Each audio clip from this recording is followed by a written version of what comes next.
সারা দেশের পাশাপাশি বৃহস্পতিবার উত্তর দিনাজপুর জেলা কংগ্রেসের উদ্যোগে রায়গঞ্জের মহাত্মা গান্ধী ভবনে প্রয়াত প্রাক্তন প্রধানমন্ত্রী তথা ভারতরত্ন রাজীব গান্ধীর ৩৬তম প্রয়াণ দিবস যথাযোগ্য মর্যাদার সঙ্গে পালন করা হয়। এই দিনের অনুষ্ঠানে জেলা কংগ্রেসের বিভিন্ন স্তরের নেতৃত্ব, ব্লক সভাপতি, কর্মী ও সমর্থকেরা উপস্থিত ছিলেন। অনুষ্ঠানের শুরুতেই রাজীব গান্ধীর প্রতিকৃতিতে পুষ্পার্ঘ্য অর্পণ করে শ্রদ্ধা জানান নেতৃবৃন্দ। পাশাপাশি নিরাপত্তা পালন করে তার আত্মার শান্তি কামনা করা হয়। অনুষ্ঠানকে কেন্দ্র করে মহাত্মা গান্ধী ভবনে কংগ্রেস কর্মীদের ভিড় লক্ষ্য করা যায়। বক্তারা তাদের বক্তব্যে রাজীব গান্ধীর রাজনৈতিক জীবন, দেশের উন্নয়নে তার অবদান এবং আধুনিক ভারতের গঠনে তার ভূমিকার কথা স্মরণ করেন। জেলা কংগ্রেস সভাপতি মোহিত সেনগুপ্তা বলেন, রাজীব গান্ধী ছিলেন একজন দূরদর্শী নেতা।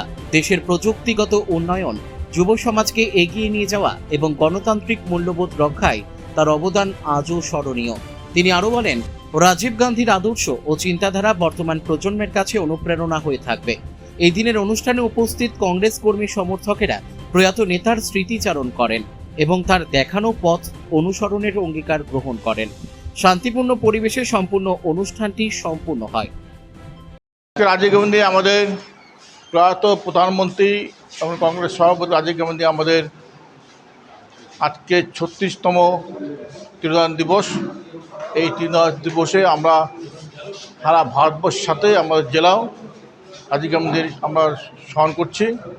উনি এইরকম বড় মাপের মানুষ ছিলেন। উনি দেশটাকে 5 বছর এগিয়ে দিয়েছিলেন।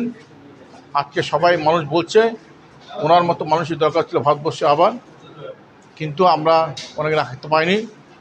আততায়ী হাতে উনি চলে গেছেন। দেশকে অখণ্ড ভারতবর্ষ রাখতে গিয়ে উনি আততায়ী হাতে খুন হয়েছেন এবং এর মধ্যে দেশের অনেক নেতাও জড়িত ছিলেন এর মধ্যে, তাকে হত্যা করার জন্যে। আমরা মর্মাহত, সে মানুষটি আজকে আমাদের মধ্যে নাই।